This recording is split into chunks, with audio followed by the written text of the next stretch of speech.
खलाई शोबे में भारत की एक और छलांग। सूरज का मुताला करने के लिए आदित्य L1 मिशन 2 सितंबर को 11:50 पर होगा लॉन्च। इसरो ने जारी किया तफसीली प्रोग्राम।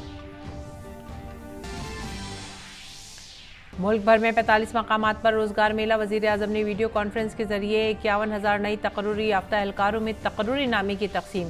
कहा, मईशत को आगे बढ़ाने के लिए जरूरी है कि मुल्क का हर शोबा करे तरक्की।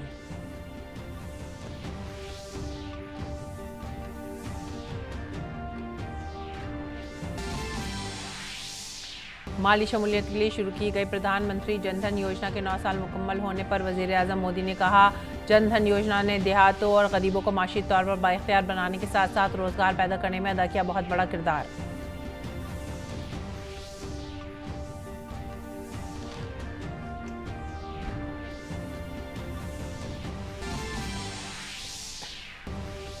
G20 चीफ साइंसी मशीरों की दूसरी गोलमेज मीटिंग गांधीनगर में जारी। मीटिंग में मौसर आलमी साइंसी मुशावरती निजाम बनाने पर गौर ख्वास।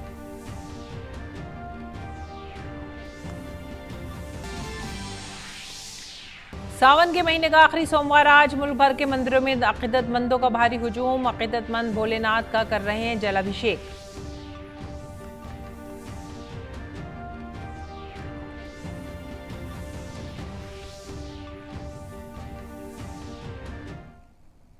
आदाब नाज़रीन, उर्दू खबरों में आप सभी का खैर मकदम है। नजर डालते हैं इस वक्त की खास खबरों पर। खला के शोबे में भारत एक और छलांग लगाने के लिए तैयार है। सूरज के मुताले के लिए आदित्य L1 मिशन 2 सितंबर को 11:50 पर लॉन्च होगा। खलाई तहकीक के भारतीय इदारे इसरो ने इसका तफसीली प्रोग्राम जारी कर दिया है।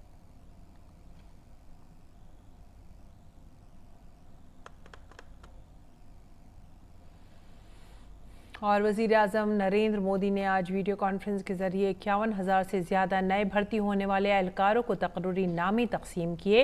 ये रोज़गार मेला मुल्क भर में 45 मकामात पर मुनक़िद किया गया। इससे रोज़गार पैदा करने और मुल्क की तामीर और तरक्की में और नौजवानों को बाइख्तियार बनाने के मौक़े फराहम करने की उम्मीद है। मुल्क भर से 9 मुंतखब एहलकार वज़ारत दाखिला के तहत मुख्तलिफ इदारों में constable general duty, sub inspector general duty और नॉन जनरल ड्यूटी कैडर की पोस्टों जैसे मुख्तलिफ ज़ुमरों में अपना ताउन करेंगे। इस मौके पर वज़ीर आज़म नरेंद्र मोदी ने नौ तैनात एहलकारों से भी खिताब किया। वज़ीर आज़म ने कहा कि इस बार ये रोज़गार मेला ऐसे साजगार माहौल में मुनक़िद किया जा रहा है जब मुल्क में इत्मीनान की फ़िज़ा है। वज़ीर आज़म ने कहा कि चंद्रयान और इसका रोवर प्रज्ञान चांद से मुसलसल तारीख़ी तस्वीर भेज रहे हैं।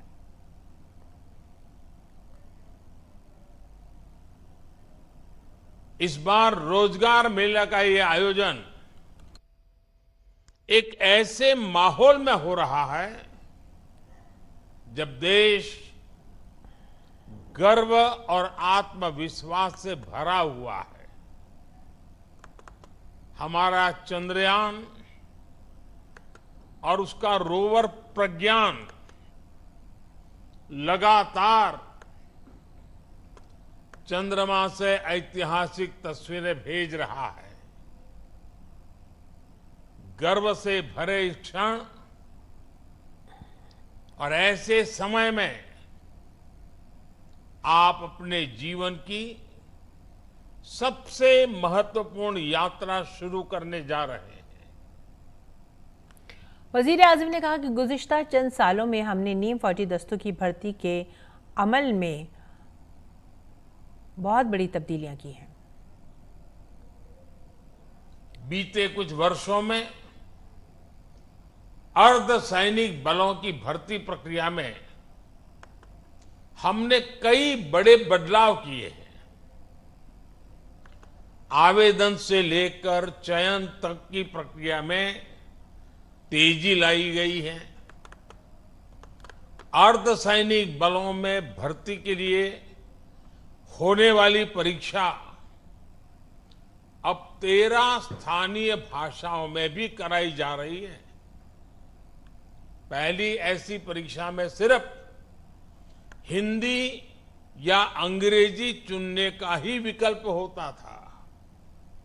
अब मातृभाषा का मान बढ़ा है। इस बदलाव से लाखों युवाओं के लिए रोजगार पाने के रास्ते खुल गए हैं। वजीर आजम ने कहा कि किसी भी मईशत की तरक्की के लिए जरूरी है कि मुल्क का हर शोबा तरक्की करे। किसी भी अर्थव्यवस्था को आगे बढ़ने के लिए ये जरूरी है कि देश के हर सेक्टर का विकास हो। फूड सेक्टर से लेकर के फार्मा तक, स्पेस से लेकर के स्टार्टअप तक, जब हर सेक्टर आगे बढ़ेगा तो अर्थव्यवस्था भी आगे बढ़ेगी। आप फार्मा इंडस्ट्री का उदाहरण ले लीजिए। महामारी के समय भारत के फार्मा इंडस्ट्री की बहुत सराहना की गई। आज ये इंडस्ट्री 4 लाख करोड़ रुपए से ज्यादा की है और कहा यह जा रहा है कि 2030 तक भारत की फार्मा इंडस्ट्री करीब 10 लाख करोड़ रुपए की हो जाएगी। हुकूमत के गुज़िश्ता 9 साल की मुद्दत के हवाले से वजीर आजम ने कहा कि हुकूमत की कोशिशों से तब्दीली का एक और नया दौर नजर आने लगा है। वजीर आजम ने कहा कि गुज़िश्ता साल भारत ने रिकॉर्ड सतह पर बरामदात की है। पिछले 9 वर्षों के हमारे प्रयासों से परिवर्तन का एक और नया दौर दिखने लगा है। पिछले साल भारत ने रिकॉर्ड एक्सपोर्ट किया। ये संकेत है कि दुनिया भर के बाजारों में भारतीय सामानों की डिमांड लगातार बढ़ रही है। इसका मतलब है कि हमारा प्रोडक्शन भी बढ़ा है और प्रोडक्शन के लिए जो नए नौजवान लगे उसके कारण रोजगार भी बढ़ा है और स्वाभाविक है इसके कारण परिवार की आय भी बढ़ रही है। प्रधानमंत्री जनधन योजना के 9 साल मुकम्मल होने पर वजीर आजम ने कहा कि इस स्कीम ने देहातों और गरीबों को माशी तौर पर बाइख्तियार बनाने के साथ साथ रोजगार पैदा करने में बहुत ही बड़ा किरदार अदा किया है। 9 साल पहले आज के ही दिन प्रधानमंत्री जन धन योजना लॉन्च की गई थी। इस योजना ने गांव और गरीब के आर्थिक सशक्तिकरण के साथ ही रोजगार निर्माण में भी बहुत बड़ी भूमिका निभाई है। 9 साल पहले देश में बहुत बड़ी संख्या में लोगों के पास बैंक खाता ही नहीं था। बेचारों ने बैंक का दरवाजा नहीं देखा था। लेकिन जनधन योजना के कारण बीते 9 वर्षों में 50 करोड़ से ज्यादा नए बैंक खाते खोल चुके हैं।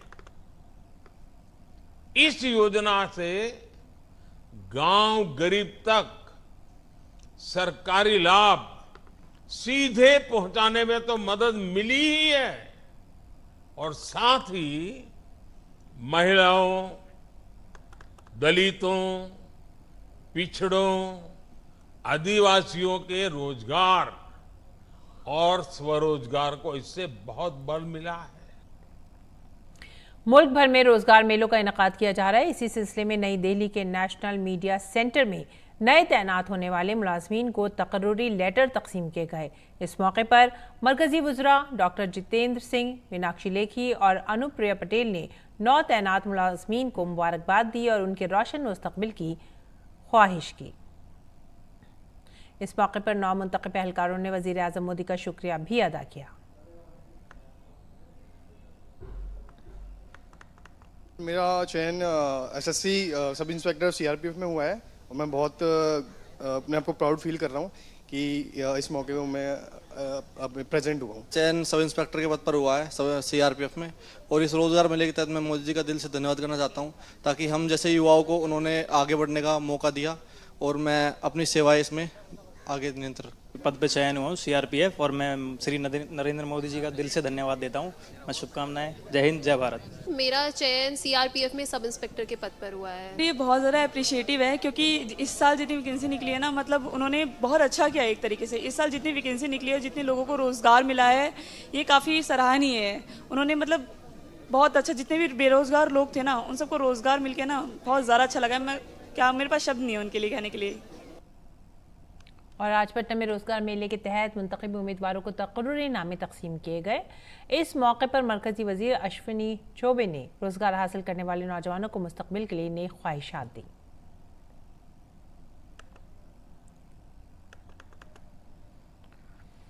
51,000 परिवारों का दीपक, उनके लाडलों को देश की आंतरिक जो और बाह्य सुरक्षा, उसका दायित्व निभाने का अवसर, और उस दृष्टिकोण से आज का यह प्रमाण पत्र आपके उज्जवल भविष्य के साथ एक निखार लाने वाला है। माननीय प्रधानमंत्री जी को आभार व्यक्त करती हूँ, और बहुत ही रोजगार मेला में आकर हमें बहुत ही अच्छा लगा यहाँ पे आकर, और इसके लिए हमने बहुत मेहनत की थी यहाँ तक आने के लिए। और ये हमारे लिए सौभाग्य की बात है कि देश का रक्षा करने के लिए एक मौका मिला है हमको। मैं माननीय प्रधानमंत्री श्री नरेंद्र मोदी जी का आभार व्यक्त करता हूँ। यहाँ आकर हमारे लिए बहुत ही गौरव और खुशी का पल है। हमें देश सेवा करने का मौका मिला। ये हमारे माता पिता, हमारे लिए बहुत ही सम्मान और खुशी का पल है। मैं प्रधानमंत्री के इस प्रोग्राम का जो है सराहनीय कदम का जो है अनुशंसा करता हूं, और युवाओं को रोजगार मिले, और उसके बाद अगर प्रशस्ति पत्र ऐसे अगर पब्लिकली दी जाएगी तो ये लोगों में अच्छा जो है जाएगा। इसका जो है युवाओं के में इस जॉब के प्रति, सरकारी जॉब के प्रति रुझान बढ़ेगी, और उनको खुशी होगी जॉब मिलके जो है। नरेंद्र मोदी जी को धन्यवाद देना चाहता हूं, और काफ़ी अच्छा लग रहा है यहाँ रोजगार मेला में आके। धन्यवाद। प्रधानमंत्री और सरकार को धन्यवाद देना चाहता हूं, क्योंकि इस तरह का रोजगार मेला जो है भारत के युवाओं को मोटिवेट करेगा और फ्यूचर में देश की सेवा के लिए प्रोत्साहित करेगा। धन्यवाद। एसएससी जीडी में कांस्टेबल, एसएसबी में कांस्टेबल पद पर मेरा चयनित हुआ है, और इसके लिए मैं प्रधानमंत्री को बहुत आभारी हूँ। मुल्क भर में मुनक्किद किए गए रोजगार मेलों के सिलसिले में आज मध्य प्रदेश की राजधानी भोपाल में नए तैनात होने वाले एहलकारों को तकर्रुरी नामे तकसीम किए गए। इस मौके पर मरकजी वजीर नरेंद्र सिंह तोमर मौजूद थे, और नए तैनात एहलकारों को उन्होंने मुबारकबाद दी। मैं समझता हूं कि प्रधानमंत्री जी ने ये अभियान चलाकर 10 लाख बच्चों को रोजगार से जोड़ने का जो निर्णय किया, यह निर्णय निश्चित रूप से बहुत ही स्वागत योग्य है और अभिनंदनीय है कि आप एक तौर से नई जिंदगी में प्रवेश कर रहे हैं। ईश्वर आपको शक्ति दे, सामर्थ्य दे, बुद्धि दे, बल दे, जिससे आप अपने दायित्व का सफलतापूर्वक निर्वहन कर सकें। 2022 के नवंबर दिसंबर में अप्लाई किया था, तो ये ना फरवरी में मेरा एग्ज़ाम हो गया था। इन्होंने बहुत फास्ट तरीके से इस प्रक्रिया को संपन्न किया है। आज 28 अगस्त है और मैं अपना ज्वाइनिंग लेटर लेने के लिए इधर आई हूँ, और मेरा मतलब फाइनली सिलेक्शन हो गया। अभी तक में सबसे फास्ट भर्ती है, यानी मैं मोदी जी को धन्यवाद देना चाहता हूँ कि इन्होंने हमारा ज्वाइनिंग लेटर जो है इतनी जल्दी प्रोवाइड कराया है। भारत सरकार को बहुत बहुत आभार हूँ कि इतनी जल्दी भर्ती पूरी करवाई। अभी तक की इतिहास में सबसे जल्दी भर्ती पूरी इसी साल हुई है। इस पूरी प्रोसेस में बहुत अच्छा रहा। जहाँ तक पेपर हो गया था पहला, तो इंदौर ही पड़ गया था, मतलब मुझे कहीं बाहर नहीं जाना पड़ा पेपर देने के लिए। उसके अलावा जब मेरा फिजिकल हुआ था, मुझे अराउंड ही पड़ गया था इंदौर के आस-पास, तो मैं बढ़वा गया था। धन्यवाद देना चाहता हूँ सरकार को कि आज जो इतनी जल्दी उन्होंने भर्ती प्रक्रिया पूरी करी है, संपन्न करी है। आप मान सकते हैं 8 मंथ में भर्ती प्रक्रिया पूरी कंप्लीट हो गई। इतनी जल्दी सब कुछ हो गया, इतना सोचा नहीं था, और बहुत जल्दी हो गया। बहुत हमें आसान लगा सर। हमें बेरोजगार युवकों को इतनी जल्दी रोजगार देना, ये बहुत ज़्यादा ये अच्छी बात है जो उन्होंने की हमारे लिए। ये भर्ती तो बहुत जल्दी ये पूरी हुई है, क्योंकि इसमें मिशन मोड में लग गया था इसको, तो बहुत जल्दी कंप्लीट हुई है ये। और आज मुल्क भर में 45 मकामात पर जॉब फेयर्स का इनेकाद किया जा रहा है। इसी सिलसिले में आज मगरबी बंगाल की राजधानी कोलकाता में एक रोजगार मेले का इनेकाद किया गया। इस मौके पर नए तैनात होने वाले नौजवानों ने मरकजी हुकूमत की कोशिशों को सराहा।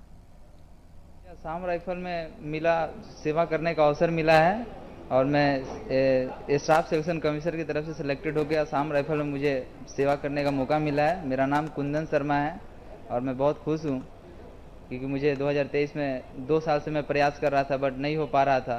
कभी दौर में छट जाता था, कभी कोई चीज़ में, बट इस बार मेरा फाइनली सिलेक्शन हो गया। मुझे बीएसएफ में जॉब मिला है और मुझे बहुत अच्छा लग रहा है। इतने साल का मेहनत आज सफल हुआ है और देश सेवा करने का मौका मिलेगा, इसलिए मैं बहुत खुश हूँ। मैं इस रोजगार मेला में आके बहुत खुश हूँ। तब मेरा बीएसएफ में चुनाव हुआ और मुझे इस रोजगार मेला में सर्टिफिकेट दिया जिससे हमें हमारी खुशी को और आगे बढ़ाया। इसके लिए थैंक यू। गरीबों और गरीबों को माली तौर पर बाइख्तियार और खुद कफील बनाने के मकसद से मरकज़ की मोदी हुकूमत ने 9 साल कबल प्रधानमंत्री जनधन योजना शुरू की थी। आज इस स्कीम के जरिए जहां मुख्तलिफ स्कीमों के फ़ायदे मुस्तफ़िदीन के खातों में बराह रास्त पहुँच रहे हैं, तो वहीं खातादारों को 1 लाख रुपए का बीमा भी मुफ्त में दिया जा रहा है। ये महाराष्ट्र के अकोला जिले की नंदा शिंदे हैं। इन्होंने अपना जनधन अकाउंट खोला है। नंदा शिंदे को अपने जनधन अकाउंट में तमाम सहूलियात मिलती हैं। उन्होंने अपना अकाउंट डीबीटी फाल कराया है, जिसकी वजह से मरकजी और रियासती हुकूमत की स्कीमें और गैस सब्सिडी की रकम बराह रास्त इनके अकाउंट में पहुंचती है। इनका कहना है कि कोविड की वबा के दौरान जनधन अकाउंट ने इन्हें बड़ा सहारा दिया। जनधन योजना का मुझे बहुत लाभ मिला है। इसमें 0 बैलेंस से खाता चालू होता है।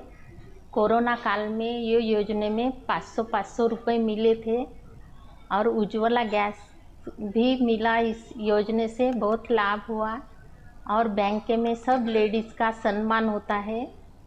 जनधन योजना घरेलू खवातीन के लिए बहुत कारगर साबित हुई है। उत्तर प्रदेश के बलरामपुर जिले में बड़ी तादाद में खवातीन इस स्कीम का फायदा उठा रही हैं। बहुत सी खवातीन को पहले सेविंग अकाउंट के बारे में भी इल्म नहीं था, लेकिन अब वो अपनी बचत अपने अकाउंट में जमा कराती हैं। इन खवातीन का कहना है कि ये स्कीम उनके लिए कोरोना के मुश्किल वक्त में भी मददगार साबित हुई। जनधन में मेरा खाता खुलवाया था, उसी में 3 चक्कर 500 रुपये आया है और उसी पैसे से मेरा काम चला है। लॉकडाउन में उस पैसे परेशान थे तो 500 रुपया 3 चक्कर आया। वो मोदी सरकार के पैसे से हमारा बहुत काम चला। मैं प्रधानमंत्री जी को धन्यवाद देना चाहती हूँ कि मेरा जनधन योजना के अंतर्गत खाता है जिसमें मुझे 3 किस्तों में पैसा मिला है। प्रधानमंत्री जनधन योजना में हम 0 बैलेंस खाता खुलवाए थे जिसमें हमारा 500 रुपया आया था लॉकडाउन में। जनधन योजना में हमारा खाता खुला था और कोरोना में पैसा 3 बार हमें मिला था। प्रधानमंत्री जनधन योजना में हमने अपना खाता खुलवाया था 0 बैलेंस से, जिसमें 1 भी रुपया नहीं लगा था। जब हमारे पास कोई पैसा नहीं था तो उसी पैसे से हमने अपना काम चलाया। इसके लिए हम सरकार को बहुत धन्यवाद देते हैं जिन्होंने हमारी बहुत सहायता की। मध्य प्रदेश के रायसेन जिले की खवातीन भी जनधन अकाउंट खोलकर काफी खुश हैं और वजीर आजम का शुक्रिया अदा कर रही हैं। प्रधानमंत्री द्वारा जो जनधन योजना चलाई गई थी वो सारी महिलाओं के लिए, सारे पुरुषों के लिए एक बहुत ही अच्छी योजना थी। इसके द्वारा हम बैंकिंग से जुड़े। पहले तो किसी लोगों के अकाउंट भी नहीं हुआ करते थे, लेकिन इसके माध्यम से सभी के अकाउंट हो गए, पैसे भी नहीं लगे उसमें, और उसमें जो सरकारी योजनाओं के जो भी पैसे आते हैं सीधे डायरेक्ट अपने अकाउंट में आ जाते हैं। किसी भी प्रकार की कोई दिक्कत नहीं होती है। जिस तरीके से कभी कभी ऐसा होता है किसी भी प्रकार के पैसे आते, डीबीटी वगैरह सब कुछ रहता है, तो उसमें कोई दिक्कत नहीं है, डायरेक्ट पैसा सीधा सरकार उसमें आ जाता है। प्रधानमंत्री मोदी जी ने जो जनधन योजना चलाई है उससे हम सब महिलाओं के लिए बहुत फ़ायदा हुआ। सबसे पहले तो हमारा 0 बैलेंस पे खाता खुल गया, हम बैंकिंग सेवा से जुड़ गए। हम और सरकार की जो भी योजना से पैसे आते, जैसे लॉकडाउन में भी मोदी जी ने जो पैसे डाले थे वो हमारे आसानी से हमारे खाते में आ गए थे। इससे हमें बहुत फ़ायदा हो रहा है। और अभी शिवराज सिंह चौहान जी ने जो लाडली बहना योजना चलाई है उसके पैसे भी हमारे उसी खाते में आ रहे हैं, तो हमें बहुत आसानी होती है और हमारी छोटी मोटी जो बचत हो जाती है वो भी हम बैंक में जमा कर सकते हैं। नरेंद्र मोदी जी ने जो जनधन के खाते खुलवाए थे वो बहुत ही लाभकारी हैं। उनसे हमारी ज़रूरतें पूरी होती हैं, घर के कामों में भी मतलब मदद मिलती है। प्रधानमंत्री मोदी ने जो जनधन खाते खुलवाए थे उससे हम बैंकिंग से जुड़ गए। उसके अलावा हमारा जो भी पैसा आता है हम बचत उसी में कर रहे हैं और महिलाओं को भी हम जोड़ रहे हैं। प्रधानमंत्री जनधन खातों के जरिए रुपया अपने मतलूबा मुस्तफिदीन तक पहुंच रहा है। बरेली की खवातीन को भी मरकजी स्कीमों जैसे पीएम किसान सम्मान निधि और उज्ज्वला योजना का फायदा बराह रास्त उनके खातों में मिल रहा है। प्रधानमंत्री जनधन योजना निकली है, इससे हमें बहुत लाभ मिले हैं। 3 बार 500 रुपए आ चुके हैं हमारे खाते में और ये बचत खाता है। सरकार ने 500 रुपए दिए थे लॉकडाउन में सब लोगों को। जनधन खाते से बहुत सारी सुविधाएं मिली हैं हमें। लॉकडाउन में भी पैसे आए तो आराम ही है इससे, और जो सरकारी सुविधाएं आ रही वो भी इसी में आ रही हैं सारी। ये जो जनधन खाता खुला था इसमें लॉकडाउन में हमारे पैसे आए थे 500 रुपए 3 बार आ चुके हैं। ये सरकार की अच्छी योजना है जिससे सब महिलाओं को अच्छा लगा है, बहुत फायदा हो रहा है। अब तो फ्री में खाते खुले थे, पैसे भी नहीं हुए थे और फिर सरकार ने पैसे भी भेजे थे, इसीलिए खाते खुलने से बहुत लाभ मिल रहा है, फायदा हो रहा है।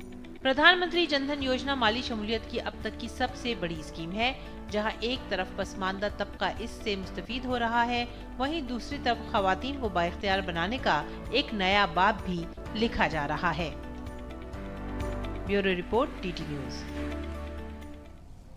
और अब बात करते हैं G20 की। G20 चीफ साइंस एडवाइजर्स की गोलमेज मीटिंग की दूसरी मीटिंग गांधीनगर गुजरात में शुरू हो गई है। G20 के मंदुबीन ने गांधीनगर गुजरात में जामिया आलमी साइंस को फ़रोग़ देने से मुतालिक मशावरत और इससे मुंसलिक अहम तरीन मसाइल पर तबादला ख्याल किया।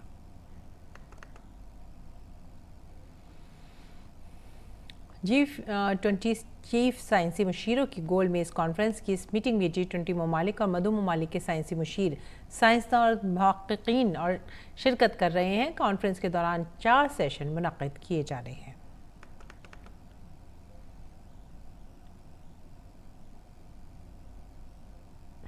अगली खबर हरियाणा से। हरियाणा के नूह में गुज़िश्ता माह के तशद्दुद के बाद विश्व हिंदू परिषद ने एक बार फिर ब्रज मंडल जलाभिषेक यात्रा को मुकम्मल करने का ऐलान किया है। हालांकि हरियाणा हुकूमत ने इसकी इजाज़त नहीं दी है। इस दौरान इंतज़ामिया ने रियासती पुलिस को हाई अलर्ट पर रखा है और सिक्योरिटी के पुख्ता इंतजाम किए गए हैं। नए ज़िले में स्कूल, कॉलेज और बैंक समेत तमाम तालीमी इदारे भी बंद रहेंगे।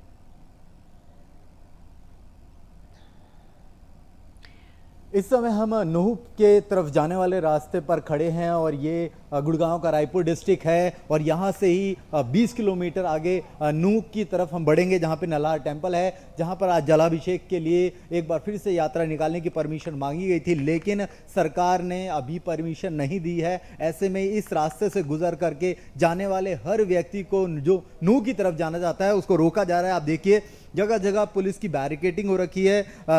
जो भी सराउंडिंग एरिया है नूह का, मेवात का, उसके चारों तरफ बैरिकेडिंग कर दी गई है और कई सारे पुलिस ऑफिशियल्स को यहाँ पर डिप्लॉय किया गया है। अलग अलग टुकड़ियों में वो यहाँ पर रोक रहे हैं लोगों को, उनसे आई कार्ड्स मांग रहे हैं, उनके जाने की वजह पूछी जा रही है, क्योंकि 28 दिन पहले जो नूह में हुआ वो सभी ने देखा किस तरह से यहाँ पर शोभा यात्रा के दौरान भारी हिंसा देखने को मिली थी, गोलियां चली थी उस दौरान। लेकिन फिर दोबारा ऐसा कोई भी वायलेंस ना हो, इस तरह की कोई भी दुर्घटना ना हो, क्योंकि आज सावन का सोमवार है तो नल्हार मंदिर की तरफ लोग जाते हैं वहां पर जलाभिषेक करने के लिए। ऐसे में एक बार फिर से शोभा यात्रा की परमिशन मांगी गई थी जो सरकार ने नहीं दी। ये तमाम ऑफिशियल्स हैं जो रिकॉर्ड्स मेंटेन कर रहे हैं, दिखाने की कोशिश कर रहे हैं। हम अपने कैमरामैन के थ्रू दिखाएंगे, आपको बताएंगे यही वो रास्ता है जो नूह की तरफ जाएगा और किस तरह से यहाँ पर भारी सुरक्षा जो है वो तैनात की गई है। हर एक जाने वाले व्यक्ति की यहाँ पर एंट्री की जा रही है, क्योंकि ये वो प्रिकॉशंस हैं जो हरियाणा सरकार ने लिए हैं। यहाँ पर किसी तरह की जान माल की कोई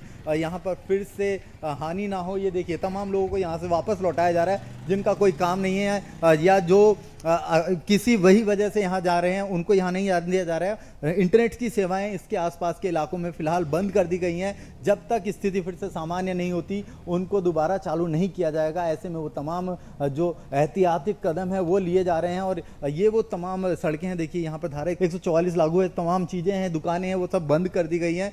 तो वो छोटे छोटे मेजर, छोटे छोटे प्रिकॉशंस जो हैं वो लिए जा रहे हैं। इसके आगे भी हम आपको तस्वीरें दिखाएंगे और दिखाएंगे कि नूह की तरफ जब हम आगे बढ़ेंगे तो वहाँ पर हालात कैसे हैं। फिलहाल अभी तक की ये रिपोर्ट जो यहाँ की ये दिखाती है कि यहाँ पर अभी ऐसी कोई भी ऐसी वारदात यहाँ पर रजिस्टर नहीं की गई है। तमाम जो एहतियात हैं वो यहाँ पर पुख्ता हैं। पुलिस की पूरी तैनाती है, हर एक व्यक्ति की जांच की जा रही है। फिलहाल स्थिति सामान्य है। Mukesh Shukla, DD news, Gurgaon. मरकजी वजीर अनुराग सिंह ठाकुर ने कहा है कि हरियाणा के नूंह में इंतज़ामिया की तरफ से पूरी सख्ती बरती जा रही है और ख़ास तौर से इंटरनेट खिदमात बंद करने के बाद मुल्क और रियासत में अमन बरकरार रखना हुकूमत और समाज की जिम्मेदारी है। इसके लिए जो भी इक़दामात करने पड़े हम ज़रूर करेंगे। शांति सुरक्षा कुछ भी बनाना हो ये राज्य की जिम्मेदारी और राज्य को हर उचित कदम उठाने चाहिए। उसके लिए चाहे इंटरनेट बंद करना हो या वहां पुलिस फोर्स लगानी हो, शांति बहाल करने के लिए जितना सरकार का सहयोग उतना समाज का भी होना चाहिए। तो मेरा समाज के सभी वर्गों से अनुरोध है, शांति बनाए रखें, भाईचारा बनाए रखें। वज़ीर-ए-आज़म नरेंद्र मोदी ने श्री दरबार साहिब के साबिक़ सरबराह ग्रंथी सिंह साहब ज्ञानी जगतार सिंह जी के इंतकाल पर ताज़ियत का इजहार किया है। उन्होंने ट्वीट करते हुए कहा कि श्री दरबार साहिब के साबिक़ सरबराह ग्रंथी सिंह साहिब ज्ञानी जगतार सिंह जी के इंतकाल से दुखी हूँ। उन्हें उनके भरपूर इल्म और गुरु साहबान के विजन के मुताबिक इंसानियत की खिदमत करने की कोशिशों के लिए याद रखा जाएगा। उनके अहल खाना और पैरोकारों से इज़हार ताज़ियत। और अब रुख करते हैं खेल के मैदान का। भारत के गोल्डन बॉय नीरज चोपड़ा ने एक बार फिर से तारीख रकम कर दी है। नीरज ने वर्ल्ड एथलेटिक्स चैंपियनशिप में गोल्ड मेडल जीता है। बुडापेस्ट में मुनक़िद इस मुकाबले में नीरज ने दूसरी कोशिश में 88.17 मीटर का थ्रो फेंक कर पहला मकाम हासिल किया है। इसके साथ ही वो आलमी एथलेटिक्स चैंपियनशिप में सोने का तमगा जीतने वाले पहले हिंदुस्तानी बन गए हैं। आलमी एथलेटिक्स चैंपियनशिप में नीरज का ये दूसरा तमगा है। इससे कबल 2022 में उन्होंने चांदी का तमगा जीता था। सोने का तमगा जीतकर वो अब तक के जेवलिन फेंकने वाले बेहतरीन खिलाड़ियों में शामिल हो गए हैं। नीरज चोपड़ा ने अब हर बड़े मुकाबले में गोल्ड मेडल जीत लिया है। वो पहले ही क्वालिफाइंग राउंड में टॉप करके पेरिस ओलंपिक्स के लिए क्वालिफाई कर चुके हैं। नाजरीन, आज सावन के महीने का आखिरी सोमवार है। सावन के महीने में हर पीर को अकीदतमंद पूरी अकीदत के साथ शिव जी की पूजा करते हैं। सावन के आखिरी पीर के मौके पर बड़ी तादाद में अकीदतमंद मंदिरों में पूजा अर्चना कर रहे हैं। दिल्ली के गौरी शंकर मंदिर में भी अकीदतमंद पूजा करते नजर आए।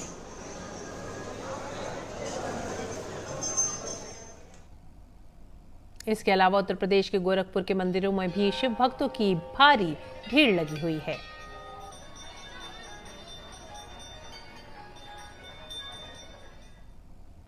मध्य प्रदेश के उज्जैन के महाकालेश्वर मंदिर में भस्म आरती भी की गई, जिसमें बड़ी तादाद में अकीदतमंदों ने शिव जी की पूजा की।